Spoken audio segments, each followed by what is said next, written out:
Mukunda jewellers లో gratitude sale flat 50% of on value added offer అన్ని branches కి వర్తిస్తుంది.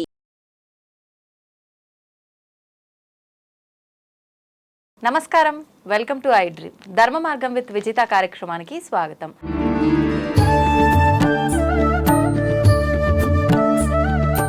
నమస్తే అండి. నమస్కారం అమ్మా. మనకు ఇప్పుడు వచ్చే ఉగాది తర్వాత మార్చి 29న మరి ఎప్పుడు అనేది కరెక్ట్గా తెలియదు, కానీ ఉగాది ముందు తర్వాత ఈ మధ్య కాలంలో ఎప్పుడు మొత్తానికి షష్టగ్రహ కూటమి ఏర్పడుతోంది అని చెప్పి వింటున్నాము. చాలామంది మార్చి 29న అని డేట్ కూడా మెన్షన్ చేయడం అయితే జరుగుతోంది. ఈ కూటమి వల్ల చాలా ప్రమాదాల దారిన పడే అవకాశం ఉందని చెప్పి మనం ఏదైతే గత కొన్ని రోజుల క్రితం జల ప్రళయాలు చూసామో అటువంటి జలానికి సంబంధించిన ప్రళయాలు విపత్తులు రాబోతున్నాయని చెప్పి వాటి ద్వారా చాలా ప్రాణ నష్టం జరగబోతోందని చెప్పి చెప్తున్నారు. నిజంగా ఇదంతా వాస్తవమా, లేదంటే ఇవన్నీ కూడా అంటే కల్పించబడినాయి అని మాట్లాడుకోవచ్చా? ఏమంటారు దాని గురించి? శాస్త్రం ఏంటంటే కల్పించడానికి అధికారం లేదు. గ్రహణం అనే దానికంటే ముందు మన దగ్గర ఇక్కడ చూస్తామా, పంచగ్రహాలు కలిసాయి. 5 గ్రహాలు కలిసిన తర్వాత 6, తర్వాత 7 గ్రహాలు కలిసేది 8, తర్వాత 9 కూడా ఉన్నది. షష్ట అని అంటే చూడమ్మా, 6 గ్రహాలు ఎందుకు కలుస్తాయి? చాలా మందికి తెలియాల్సింది ఏంటంటమ్మా, గ్రహాలు కలవడానికి మానవ శరీరానికి ముఖ్యంగా సముద్ర గర్భానికి సంబంధం ఏమిటి? ఈ 3 కొంచెం డెప్త్గా తెలుసుకోవాలి. ఇప్పుడు షష్టగ్రహ అంటే ఏంటంటమ్మా, సూర్యుడు చంద్రుడు ఇద్దరు ఉంటారు. వారి ఖచ్చితంగా ప్రక్రియలు ఏంటంటే ఉదయం, సాయంత్రం, తర్వాత రాత్రి కదా. ఇప్పుడు సూర్యుడు చంద్రుడు ఇలా కదులుతున్నాడు అనుకోండి తల్లి. ఇలా కదులుతున్న ఈ తరుణానికి ఇటొక ఇద్దరు వచ్చేసి మొత్తం వాళ్ళని కదలకుండా చేస్తారు. అంటే మొత్తం 6 గ్రహాలు అయితే అప్పుడు ఆ 6 గ్రహాల ఈ మూమెంట్ ఏంటంటే మైక్రో లెవెల్ ఆఫ్ 30 సెకండ్స్ అంతే. ఈ 30 సెకండ్స్ రావడానికి 6 అవర్స్ పడుతుంది. బాగా గమనించాలి. వీళ్ళు ఇలా వచ్చేసారు ఒక స్ట్రేట్ వేలో, only micro level of 30 seconds అమ్మా. కానీ గ్రహణం పట్టడానికి 3 గంటలు, విడవడానికి 3 గంటలు పడుతుంది. ఇక్కడ ఈ 6 గంటలే ప్రమాదమైంది. ఎలా ప్రమాదమైంది? అసలు గ్రహణాలు పట్టడానికి అసలు ప్రమాదం అనేది ఎందుకు వస్తుంది అని అంటమ్మా, సూర్య చంద్రుల యొక్క 100% పని భూగ్రహాల మీద కానీ మిగతా గ్రహాల మీద ఉచ్ఛ్వాస నిశ్వాసలకి పంచభూతాల అనుమతులకు పనిచేస్తారు వాళ్ళిద్దరు. అందుకే కదా ఉన్నారు, శాశ్వతమైన వెలుగు వాళ్ళిద్దరు. అయితే వాళ్ళిద్దరిని ఆపడం చేత మిగతా ఏదైతే జీవరాశులు, ముఖ్యంగా దేవాది దేవతలకి పూజలు నియమ నిబంధనలు అందవు ఆ రోజు. ఇది ప్రమాదం మనం గమనించాల్సింది. ఎందుకంటే గ్రహణ కూటమి వచ్చినప్పుడు భూమండలంలో దేవాది దేవతలను ఎందుకు మూసేస్తారు? ఒక ప్రశ్న. రెండో ప్రశ్న, గ్రహణాలన్నిటికీ అధిపతి, 7 లోకాలకి అధిపతి మహాముఖంటి. ఆయనని బందీ చేసే మునగాడు ఎవరు లేరు. ఆయనని పూజ కూడా ఎవరు చేయరు. గ్రహణాలల్లా మనం బాగా డీప్గా వెళ్తే క్షుద్ర ప్రయోగాలు ఎక్కువ చేస్తారు. ఇది చాలా మందికి భయం. అదే గ్రహణ కూటమి అంటే భయం. అది గ్రహణ కూటమి రోజు ఎలాగైతే 6 గ్రహాలు ఒక దగ్గరగా వచ్చేసి 6 గంటల సమయాన్ని నిర్దేశిస్తాయో ఆ సమయం అంతా చీకటిమయం అవ్వడం చేత గర్భవతులు, బాల్యంతలు, ఇమ్మెచ్యూర్గా పుట్టే పిల్లలు ఉంటారు. కొంతమంది పుట్టిన పిల్లలు 18-19 సంవత్సరాలు ఉన్నా వాళ్ళ బ్రెయిన్ ఎదగదు, చిన్నపిల్లల్లా ఉంటారు కదమ్మా. ఈ ముగ్గురు ప్రమాదంలో ఉన్నట్టు. వీళ్ళు ఎందుకు ప్రమాదం ఉంటారంటమ్మా, ద రేడియేషన్ ఏదైతే ఉంటుందమ్మా, అతి నీళ్ళ లోహిత కిరణాలు చాలా చాలా చాలా చాలా వైల్డ్గా వస్తాయి. ఒక గ్రహణం అంటే సూర్యగ్రహణం, చంద్రగ్రహణానికే బయటికి వెళ్ళొద్దు అంటారు. అలాంటిది 6 కలిస్తే అంటే ఒక డిజిట్స్ పెరిగినట్టే కదమ్మా. ఆ రేస్ అనేది ఎఫెక్ట్ అవుతుంది ఇమ్మెచ్యూర్గా ఉండే వాళ్ళకి. బాల్యంతా ఎలా అనేది అంటే అమ్మా, బ్లడ్ లాస్ అయ్యి బిడ్డని కన్నా తర్వాత శరీరానికి ఆకర్షించే శక్తి ఎక్కువ ఉంటుంది, ముఖ్యంగా చెడు గాలి. గర్భంతో ఉన్న బిడ్డ తల్లి కూడా ముఖ్యంగా బరువుతో ఉండడం చేత వేరే నార్మల్గా చేసే పనులన్నీ చేయలేదు కాబట్టి ఆవిడ పైన ప్రభావం చూపిస్తుంది. మూడో విషయం నేను చెప్పింది ఏంటంటే, అంతగా ఎదిగిన కొంతమంది పిల్లలు ఉంటారు కదమ్మా, ఇలాంటి వాళ్ళకి ఎందుకు చెప్తున్నాం అంటే, మిగతా వాళ్ళు వేరే పనులు చేసుకోవచ్చు. గుడికి వెళ్ళవచ్చు, లేదా ఇంకేమైనా పనులు చేసుకోవచ్చా, లేకపోతే ఎవరైనా గురురక్షణ దగ్గర పోయి రావచ్చా, ఇలాంటి చేయడానికి వేస్ ఉంటాయి. కానీ ఈ వేస్ లేని వాళ్ళు ఈ ముగ్గురే. ఈసారి ప్రమాదం ఉన్నది ముఖ్యంగా వాళ్ళకి అని చెప్పి హెచ్చరిక. మేము నిన్న రాత్రి కూడా అమ్మ చాలాసేపు గురువులతోని వీళ్ళతో విషయం చాలా డీప్గా డిస్కస్ చేశాము. చెప్పిందల్లా ఏంటంటే, నేను అడిగాను, ఇప్పుడు గ్రహణాలు ఇలా ఉన్నాయని అన్నారు, వాస్తవమే. చాలా మంది అక్కడ సముద్ర గర్భం ఎందుకు కదులుతుంది మరి? ఇప్పుడు గ్రహణాల సంగతి వచ్చింది పోయింది, 100 సంవత్సరాల క్రితం వచ్చింది, 200 సంవత్సరాల క్రితం వచ్చింది కదా. సముద్రంలో అలలు ఇట్లా ట్రయాంగిల్ టైపు, స్క్వేర్ టైపు ఈ విధంగా రావడానికి ముఖ్యమైన హెచ్చరికలు ఏమిటి?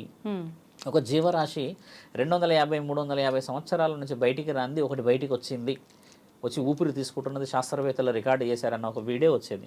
దాని అంతరార్థం నుంచే కొంచెం డీప్గా ఆలోచన పోయి చూసినప్పుడు ఏంటంటే అమ్మ, సముద్రం అలా కదులుతుంది అని అంటే నీళ్లతో సంబంధించిన ఒక ప్రళయం పొంచి ఉన్నది అని అర్థం. మానవ శరీరాలతో ఉన్న వాళ్ళకి వస్తుందా, అక్కడ చుట్టుపక్కల ఉన్న రాష్ట్రాల మీదకి వస్తారని కాదు, కానీ జలేంద్రుడు ఎగిసిపడే అవకాశం ఎక్కువ ఉన్నదని చెప్తున్నారు. జలేంద్రుడు ఎవరు బాగా గమనించాలి. గంగామాత కదా దేవుళ్ళకి ఇప్పుడు నీళ్ళు అంటే, కాబట్టి జలేంద్రుడు గంగామాత కొడుకు, బాగా గమనించాల్సింది. శివుడికి మరియు గంగామాతకి పుట్టినవాడు జలేంద్రుడు. ఈ జలేంద్రుడు కొన్ని యుగాల క్రితం ఒకసారి పెద్ద ప్రళయం తెచ్చి ప్రపంచాన్ని అంతా ముంచాడు. ఈసారి ఆయన ప్రభావం చూపించబోతున్నాడేమో, ఏదైనా విపత్తు రాబోతుందేమో, లోతట్టు ప్రాంతాలు మునగబోతున్నాయేమో అంటున్నారు కదమ్మా. ఇక్కడ గమనించాల్సిన విషయం కూడా ఏంటంటే, మనం ఏ నెలలో ఉన్నాం? మే. ఆల్మోస్ట్ 29 అని అంటమ్మా, ఏప్రిల్కి వస్తాం. అంటే ఎండలు బగ్గున మండుతాయి కదా. మే కాదు, మార్చిలో ఉన్నాం అంటే ఏప్రిల్ కదా. ఈ మార్చి నుంచి ఏప్రిల్ అంటే ఎండలు హెవీగా ఉన్నప్పుడు ఒక్కసారి నీళ్ళు ఎగిసిపడే అవకాశం అంటే అది ఊహించనిది. ఇది జరగబోయే ఎండలప్పుడు వాటర్ తక్కువగా కావాలి కదా. ఇలాంటప్పుడు నీళ్లు ఎగిసిపడడం జరగబోతుంది అనేది హెచ్చరిక. ఇప్పుడు మీరు అన్నట్టుగానే శుద్ర పూజల దగ్గరకు వస్తాం. ఇదంతా సముద్రుడు, తర్వాత దేవుడు, అష్టగ్రహాలు ఇవన్నీ కదమ్మా. మానవ శరీరంలో ఏం జరుగుతుందో తెలుసమ్మా, బలహీనతగా ఉన్న వాళ్ళందరూ శుద్ర పూజల్లో కూర్చొని ఆ శక్తులు ఈ శక్తులు సంపాదించి ఆయన గారికి అది చేయాలి, ఈయన గారికి ఇది చేయాలని చాలా బలంగా కూర్చుంటారు. ఎందుకంటే ఒక అమావాస్యకి ఒక పౌర్ణమికి అంత శక్తులు సంపాదించాల్సిన వాడు 6 గ్రహాలు వచ్చినప్పుడు మరి ఆయన గారు కావాల్సిన శక్తులు సంపాదించాలని చేస్తారు కదమ్మా. మానవులు చేయాల్సింది ముఖ్యమైనదంటే ఆ రోజు పూజలు చేయడం. మన వాళ్ళు చేసే అత్యంత ముఖ్యమైన తప్పు ఏంటంటే, గ్రహణం రోజు అన్ని దేవతలందరికీ, దేవాది దేవతలందరికీ ఖచ్చితంగా ఆ ద్వారాలు మూస్తారు, కానీ మహాశివుడికి ముయ్యరు కదమ్మా. మరి ఆయన గారినన్నా పూజ చేయకపోతే మరి ఎవరు కాపాడాలి? మీరు ఎవరిని పూజగా చేయకపోవడం వల్లనే బయట ఉన్న ఆ ప్రేతాత్మలు, ఆ మిగతా ఏదైతే ఉన్నాయో క్షుద్ర బలాలు చేయగలుగుతాయి కదా. అంటే నువ్వు ఒక డోస్కి యాంటీడోస్ చేయడానికి సిద్ధంగా ఉండాలంటే నువ్వు పూజ చేయాలి. అఖండ జ్యోతి వెలిగించుకోవడమా, ఇంట్లో పూజ చేసుకోవడం అనేది గోప్యంగా చెయ్యవు. అట్లా అని గుడికి వెళ్ళరు, మొత్తం గుళ్ళే మూసేస్తారు. శివాలయాలు కూడా కొన్ని చోట్ల మూస్తారు, కొన్ని చోట్ల ముయ్యరు. పురోహితులందరికీ నేను చెప్పదలసిన విషయం ఏంటంటమ్మా, గ్రహణం రోజు ముఖ్యంగా పౌర్ణమి రోజు, అమావాస్య రోజు శివాలయాలలో మహారుద్ర హోమం కానీ అగ్ని హోమం కానీ చేస్తే అమ్మ ఎక్కడ లేని శుభ ఫలితాలు వస్తాయి. ఎలా వస్తాయి తెలుసా అమ్మ, బాగా గమనించాల్సిన విషయం. చాలా మంది మన కామెంట్ చెప్తారు కూడా, మహాశివుడిని ఆపడానికి ఏ శక్తి లేదమ్మా ఈ లోకంలో. అలాంటిది దేవాది దేవతలు కూడా మహాశివుడు ఏం చేస్తాడో అని ఎదురు చూసే ఒకే ఒక్క రోజు గ్రహణం రోజు. ఎందుకంటే ఆ రోజు ఆయన చాలా యాక్టివ్గా ఉంటాడు. మిగతా రోజులలో మిగతా దేవతలందరూ పని చేసుకుంటారు, ప్రిన్సిపాల్కి అంత పని ఉండదు. ఇప్పుడు మిగతా వాళ్ళందరూ పని చేయనప్పుడు ఒక ప్రిన్సిపాలే ఉంటే ఆయనకి ఎంత రెస్పాన్సిబిలిటీ కదా. మరి ఆయనకి ఏం మర్యాద ఇవ్వాలి? మనం ఒక హోమం చేయాలి, ఒక అభిషేకం చేయాలి. ఆ పట్టు కాలం ఓకే, ఆ సమయం మనం పోలేం, కానీ మిగతా సమయం అంతా అలర్ట్ కావాలి కదమ్మా. ధర్మరక్షణ అనేది మనం చేసుకుంటుంది. శుద్ర పూజలు జరుగుతాయి ఈ రోజు అని చెప్తున్నారు కదా, ముమ్మాటికి జరుగుతాయి. ఎందుకంటే నెగిటివ్ని ఎక్కువ నమ్ముతారు సమాజం, కాబట్టి ఇందులో పాజిటివ్ ఉంది అంటున్నాను కదా. మహాముఖంటి ఏం చేశాడు? గ్రహణాల అధిపతి ఏం చేశాడు? 3 కన్నులు ఉన్నవాడు ఏం చేశాడు?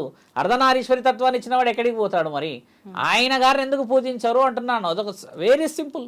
మహావిష్ణువునైనా పూజించుకో, కానీ దేవాది దేవతలకు కట్లు పడతాయి అన్న ఈ నియమంతో మిగతా వాళ్ళందరూ భయభ్రాంతులకు గురవుతున్నారమ్మా.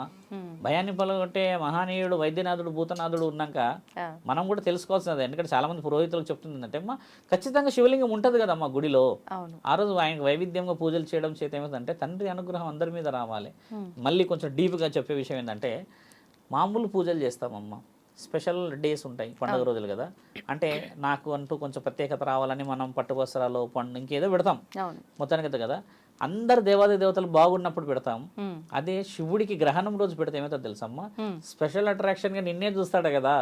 ఆ రోజు మనం అదెందుకు చేయలేము అంట, నెగిటివే చేస్తారు, మనల్ని పాజిటివ్ చేయరు. ఇప్పుడు నీకు ఎప్పుడు అనుగ్రహం కావాలి అంటే, ఎవరు పూజించలేని రోజు నువ్వు వెళ్ళి పూజిస్తే అనుగ్రహం ఎందుకు రాదు? అలా అయినా ఆలోచించుకోవచ్చు కదా. మొత్తానికి నీ కుటుంబాన్ని కాపాడుకోవాలి.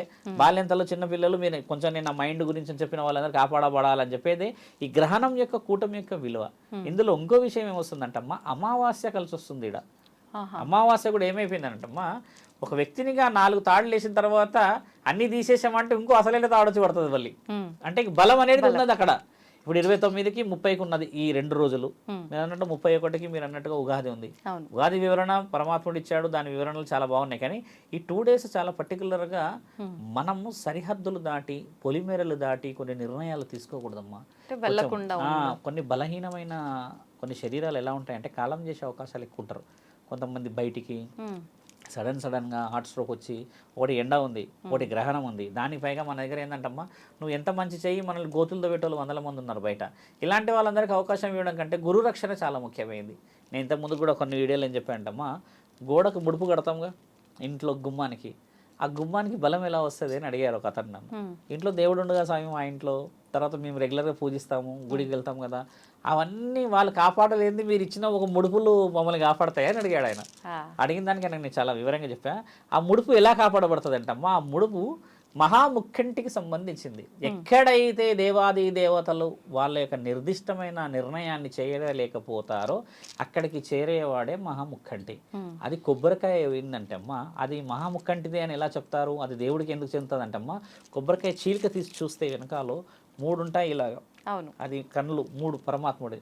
కాబట్టి ఆయన ఆజ్ఞ పనిచేస్తుంది అక్కడ. మిగతా ఆజ్ఞలంతా దేవాది దేవతలు పనిచేస్తారు. కానీ గ్రహణమే కానీ, అమావాస్య కానీ, పౌర్ణమే కానీ, ఇలాంటి షష్టగ్రహ కూటమిలప్పుడు ఏంటంటమ్మా పనిచేసేవాడు భూతనాథుడే. ఈయన మాత్రమే పనిచేస్తారు అక్కడ. అందుకని గురుబలం అవసరం అక్కడ. ఒక గురువే కట్టగలుగుతాడు, మీ దేవత వచ్చి కట్టలేదు కదా అక్కడ. మనం పాటించాం కూడా, మన ఇంట్లో మనం కట్టాం. ఎందుకంటే ఒక క్షేత్రం దాటిపోయి ఒక ఊర్లోకి పోయి ఒక గురువుని నమ్ముకుంటే ఆయన ఎవరినో ఒక దేవుడిని నమ్ముకున్న తర్వాత కడతాడు. ఆ ముడుపు ఎవరైనా కట్టొచ్చమ్మా.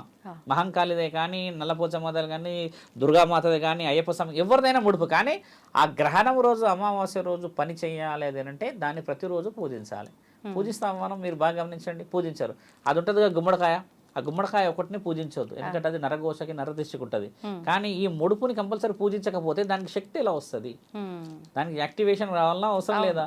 ఇప్పుడు ఇది గుమ్మడి పండుగ పద్ధతి వేరు. అంత వివరంగా ఎర్ర క్లాత్లో కట్టించి దాన్ని కొన్ని చేసి కొన్ని శక్తులు ఇచ్చి హోమంలో పెట్టి అన్ని ఇచ్చింది, దాన్ని యాక్టివ్ చేసుకునే రైట్స్ కూడా అమ్మ మన చేతుల్లో ఉన్నాయి అంటున్నాను. అది కట్టగానే దాన్ని దుమ్ము పడేసి తీసేసి పడేసేదాకా పోకూడదు. ఇలాంటి విషయాలన్నీ పనిచేసే రోజులు కూడా ఈ గ్రహణాల రోజే.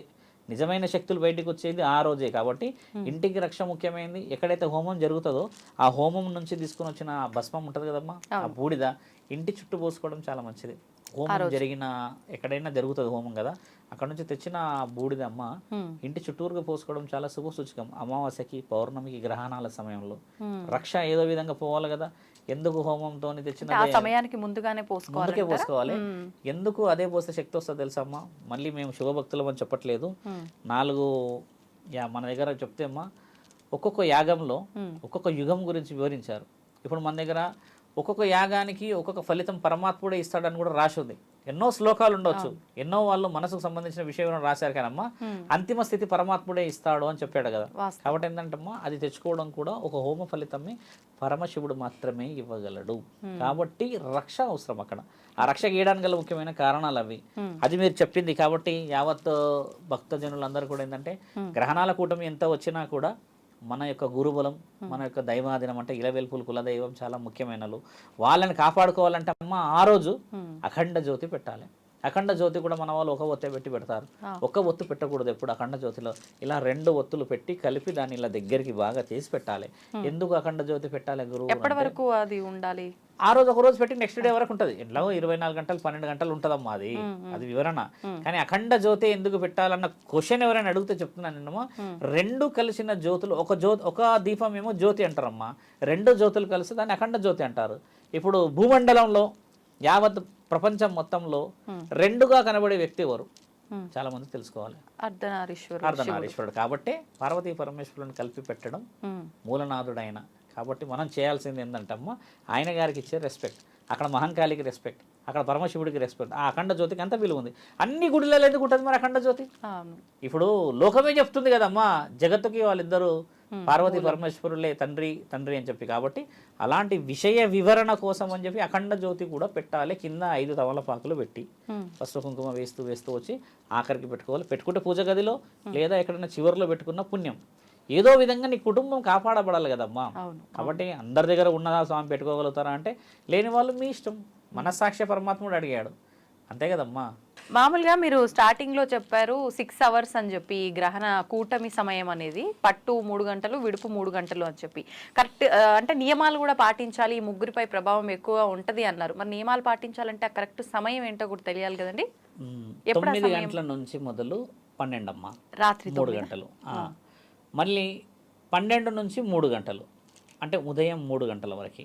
అయితే ఎలా పట్టు అసలు ఆ విడుపు ఏందనేది తెలియాలి కదా. అవును. పట్టు అనేది ఏంటంటమ్మా నేను చెప్పిన ఇప్పుడు ఒక గ్రహణం అనేది చాలా చిన్నగా ఉండదు కదా, దీని నీడ దీని మీద పడుతున్న సమయం 3 గంటలు.